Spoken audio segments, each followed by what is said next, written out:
بسم اللہ الرحمن الرحیم۔ السلام علیکم ورحمۃ اللہ وبرکاتہ۔ امید ہے آپ سب بخیر و عافیت ہوں گے۔ آج ہم سیاہ ستہ کی عظیم المرتبت کتاب سنن ابن ماجہ کے سبق نمبر 25 کو پڑھنے جا رہے ہیں، اور ہمارے آج کے سبق کا عنوان ہے کتاب اتباع سنت رسول اللہ صلی اللہ علیہ وآلہ وسلم۔ اور اپنے آج کے سبق میں ہم مقدمہ کی حدیث نمبر 9 اور 10 کو پڑھیں گے۔ اپنے آج کے سبق کی جانب بڑھنے سے پہلے ہم اپنے گزشتہ سبق کے خلاصے پر ایک نظر ڈالتے ہیں۔ اپنے گزشتہ سبق میں ہم نے ان 6 عنوانات کی تفصیل کو پڑھا تھا، اور اپنے آج کے سبق میں ہم ان 5 عنوانات کی تفصیل کو جانیں گے۔ آئیے اپنے آج کے سبق کی احادیث کی جانب بڑھتے ہیں۔ بسم اللہ الرحمن الرحیم۔ کتاب اتباع سنت رسول اللہ صلی اللہ علیہ وآلہ وسلم۔ وبه قال حدثنا يعقوب بن حمید بن کاسب قال حدثنا القاسم بن نافع قال حدثنا الحجاج بن ارطاط عن عمرو بن شعیب عن ابیہ قال قام معاویہ رضی اللہ تعالی عنہ خطیبا فقال این علماؤکم این علماؤکم سمعت رسول اللہ صلی اللہ علیہ وآلہ وسلم یقول لا تقوم الساعة الا وطائفة من امتی ظاہرون علی الناس لا يبالون من خذلهم ولا من نصرهم۔ اب ہم حدیث پاک کا ترجمہ دیکھتے ہیں۔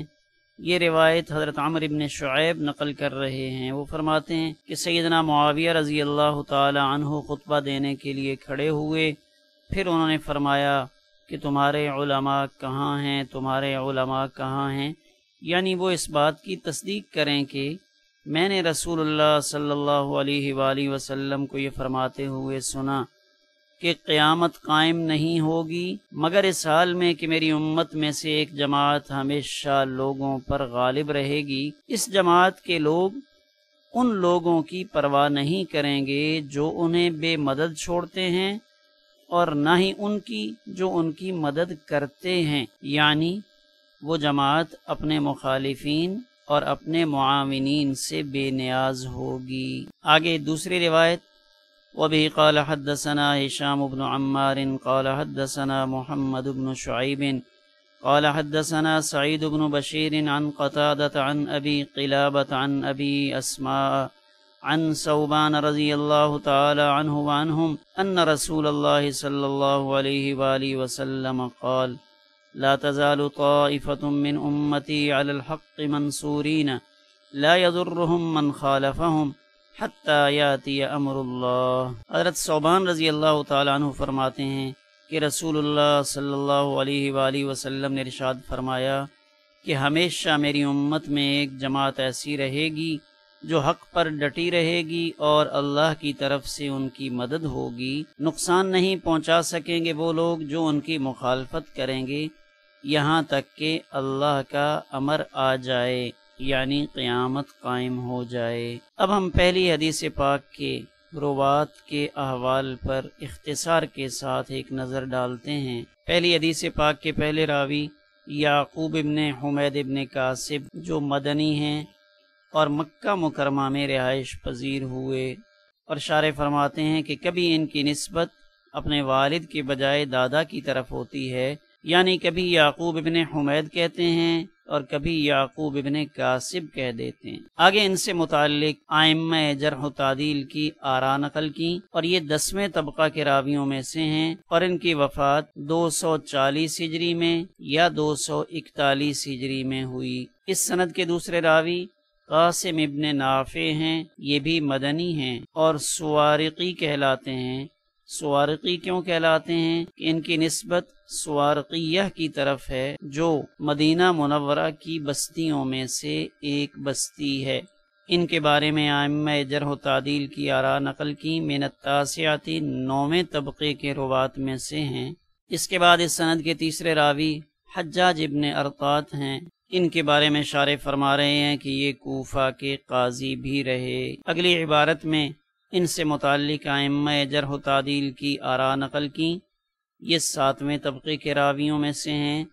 اور 145 ہجری میں ان کی وفات ہوئی۔ اس کے بعد عمرو ابن شعیب بن محمد ابن عبداللہ ابن عمرو ابن العاص القرشی السہمی ابو ابراہیم المدنی، ان کے بارے میں یحییٰ ابن قطان یہ ضابطہ نقل کرتے ہیں کہ جب یہ ثقات سے روایت کریں تو پھر یہ خود بھی ثقہ شمار ہوں گے اور ان کی روایت کو لیا جائے گا۔ مطلب یہ ہے کہ اگر یہ ثقہ سے روایت نہ کریں تو پھر ان کی روایت بھی معتبر نہیں ہوگی۔ آگے اس سے متعلق مزید تفصیل نقل کی ہے۔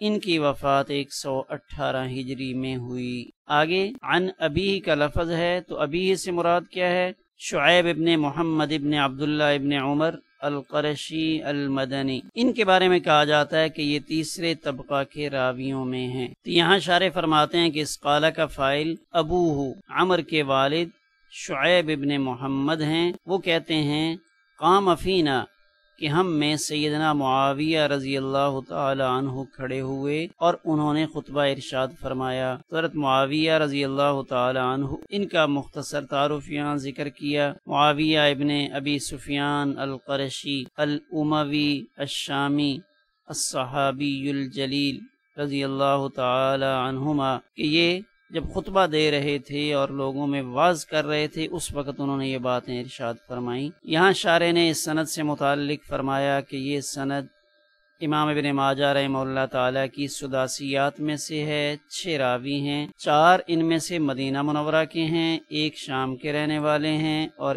1 کوفہ کے رہنے والے ہیں۔ ان شرح والوں کے مطابق اس کا حکم ضعف کا ہے، اس لیے کہ اس کے زیادہ رجال وہ ضعیف ہیں۔ حدیث پاک کی شرح کی جانب بڑھنے سے پہلے ہم سیدنا معاویہ رضی اللہ تعالی عنہ کے احوال قدر تفصیل کے ساتھ اس دوسری شرح کے حوالے سے دیکھتے ہیں کہ حضرت معاویہ رضی اللہ تعالی عنہ حضرت ابو سفیان کے بیٹے ہیں، اور ابو سفیان صخر ابن حرب ابن امیہ ابن عبد شمس ابو عبد الرحمن الاموی کے نام سے جانے جاتے ہیں، اور یہ فتح مکہ کے دن مسلمان ہوئے، اور بعض اہل علم کی رائے ہے کہ نہیں، فتح مکہ سے پہلے مسلمان ہو چکے تھے۔ اور سیدنا معاویہ رضی اللہ تعالی عنہ نے نبی کریم صلی اللہ علیہ وآلہ وسلم سے سیدنا ابوبکر صدیق، سیدنا عمر رضی اللہ تعالی عنہ اور اپنی بہن ام المومنین حضرت ام حبیبہ رضی اللہ تعالی عنہ سے روایات نقل کی ہیں۔ ان سے روایت کرنے والوں کے نام یہاں پہ مذکور ہیں۔ تو ان کو سیدنا عمر بن الخطاب رضی اللہ تعالی عنہ نے شام کا والی بنایا تھا جب ان کے بڑے بھائی یزید ان کا انتقال ہوا تھا۔ پھر سیدنا عثمان رضی اللہ تعالی عنہ نے اپنے زمانہ خلافت میں ان کو اسی ذمہ داری پر بحال رکھا۔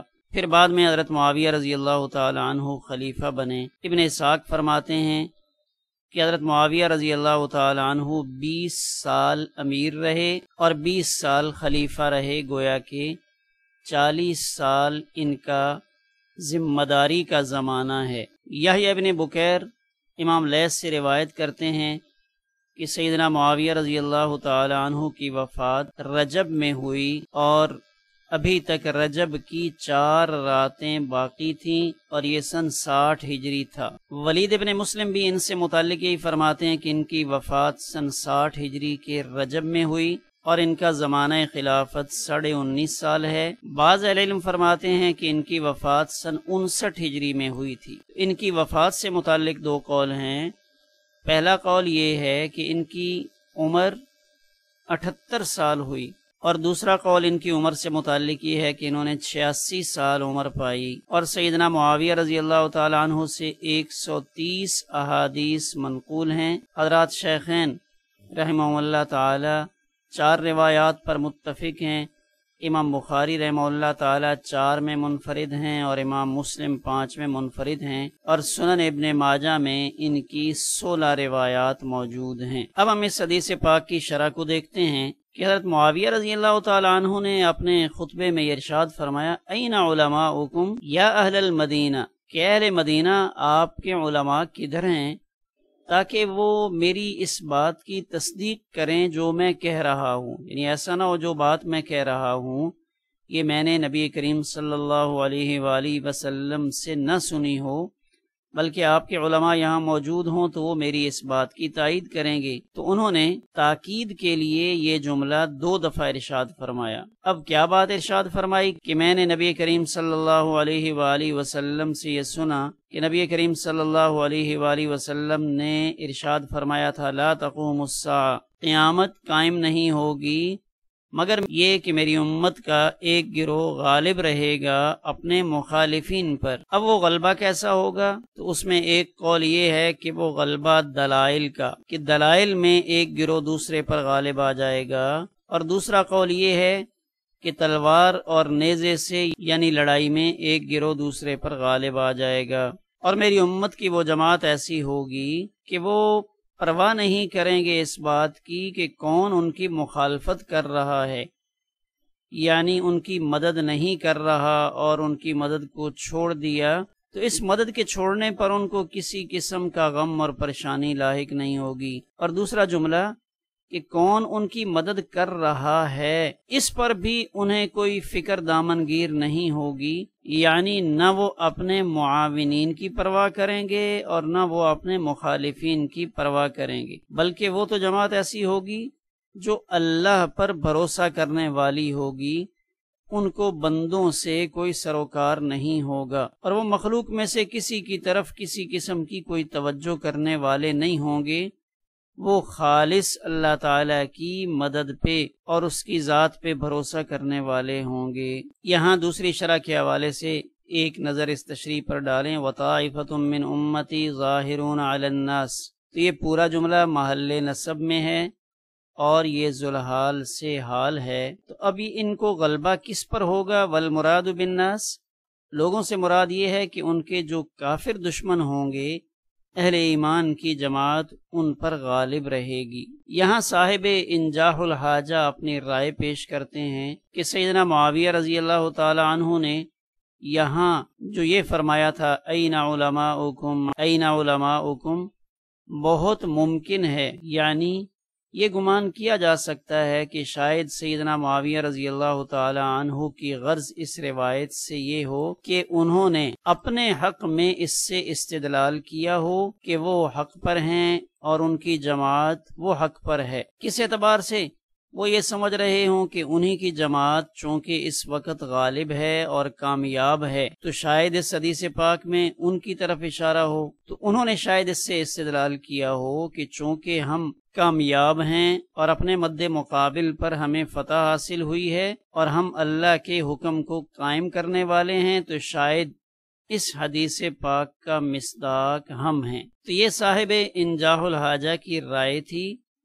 یہ شارح فرماتے ہیں کہ اس استدلال میں نظر ہے، یعنی بظاہر ایسا معلوم ہوتا ہے کہ سیدنا معاویہ رضی اللہ تعالی عنہ نے یہ استدلال نہیں کیا ہوگا۔ تنبیہ کے عنوان سے شارح لفظوں میں ایک احتمال کی طرف متوجہ کر رہے ہیں کہ یہاں حدیث پاک میں جو لفظ ہے وہ ظاہرون کا آیا ہوا ہے، اور یہ ظاہرون رفعی حالت ہے۔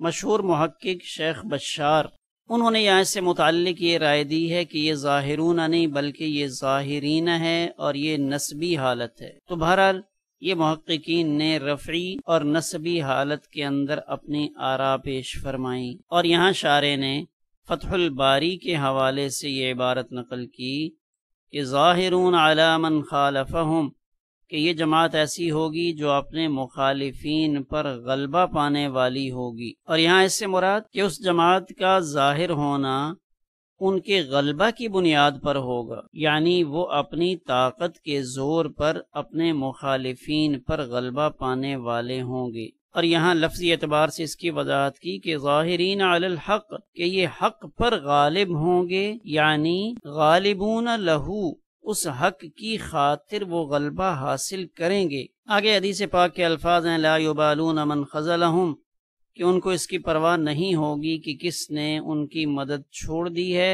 اور نہ ہی ان کو اس کی پرواہ ہوگی کہ کون ان کی مدد کر رہا ہے۔ اور یہ کیفیت لقوت ایمانہم، ایک تو ان کے ایمان کی قوت کی وجہ سے ہوگی، اور دوسرا اپنے رب پر ان کا توکل کامل ہوگا۔ تو گویا کہ وہ اللہ کے علاوہ کسی اور کی طرف کوئی توجہ نہیں کریں گے، کہ کون ان کی مدد کے لیے آ رہا ہے اور کون ان سے پیٹھ پھیر کر جا رہا ہے، بلکہ وہ اپنی صلاحیتیں دعوت اللہ میں صرف کر رہے ہوں گے اور جہاد فی سبیل اللہ اور اعلاء کلمت اللہ ان کا مقصد اولین ہوگا۔ اس حدیث پاک سے متعلقہ مباحث میں سے پہلی بحث اس کے درجہ سے متعلق ہے۔ تو شارح فرماتے ہیں کہ سیدنا معاویہ رضی اللہ تعالیٰ عنہ کی حدیث اس کی سند ضعیف ہے کہ اس میں قاسم ابن نافع ایسے راوی ہیں جن کا حال مجہول ہے کہ ان سے روایت کرنے والے صرف 2 راوی ہیں، اور قاسم ابن نافع کی کہ ان کی توثیق کسی نے نہیں کی۔ اور امام ذہبی نے میزان الاعتدال میں یہ فرمایا ہے لا یعرف، ان کو کوئی پہچانتا بھی نہیں ہے۔ شارح فرماتے ہیں کہ اس کی سند تو ضعیف ہے لیکن یہ حدیث صحیح ہے کہ اس حدیث کو حضرات شیخین رحمہم اللہ نے نقل کیا ہے اور انہوں نے عمیر ابن ہانی کے طریق سے اس روایت کو لیا ہے۔ دوسری بحث اس حدیث پاک کی تخریج سے متعلق ہے کہ ہمارے مصنف نے تو اس حدیث پاک کو صرف یہاں پہ ہی نقل کیا، جبکہ امام بخاری رحمہ اللہ تعالی نے کتاب العلم میں اور الاعتصام بالکتاب والسنہ میں نقل کیا۔ اسی طرح امام مسلم رحمہ اللہ تعالیٰ نے اور امام احمد ابن حنبل رحمہ اللہ تعالیٰ نے بھی اس حدیث پاک کو نقل فرمایا ہے۔ اب ہم اپنے سبق کی دوسری حدیث کے راویوں پر ایک نظر ڈالتے ہیں۔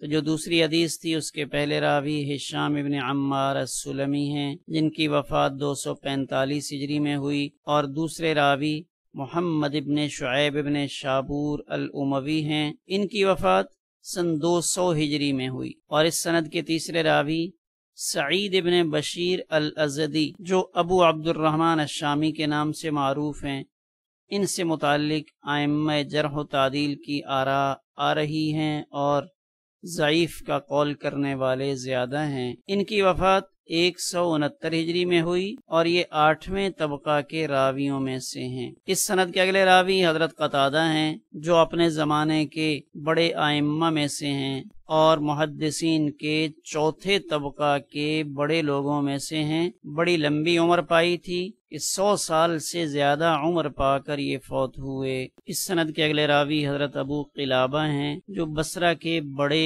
ائمہ میں سے ہیں اور تیسرے طبقہ کے راویوں میں سے ہیں۔ 104 ہجری میں انہوں نے وفات پائی۔ ان کے بعد اس سند کے اگلے راوی ابو اسما عمرو ابن مرثد الرحبی، رحبہ کی طرف ان کی نسبت ہے جو دمشق کا ایک علاقہ ہے، اور یہ بھی تیسرے طبقہ کے راویوں میں سے ہیں، اور عبد الملک ابن مروان کے زمانہ خلافت میں انہوں نے وفات پائی۔ ان کے بعد صحابی رسول سیدنا ثوبان رضی اللہ تعالیٰ عنہ کا ذکر ہے، ثوبان ابن بجدد الہاشمی، کہ یہ امام الانبیاء حضرت محمد الرسول اللہ صلی اللہ علیہ وآلہ وسلم کے آزاد کردہ غلام تھے۔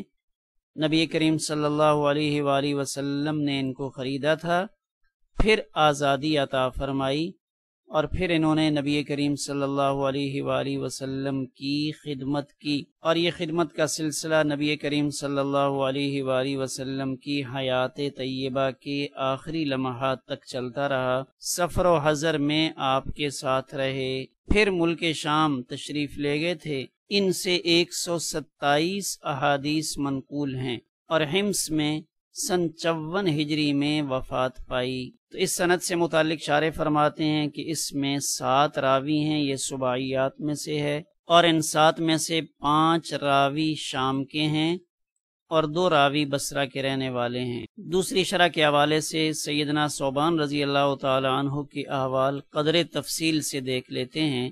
ان کو ابو عبد الرحمن الہاشمی بھی کہا جاتا تھا کہ اصلاً یہ یمن کے رہنے والے تھے، پھر ان کو کسی نے قید کر لیا تھا۔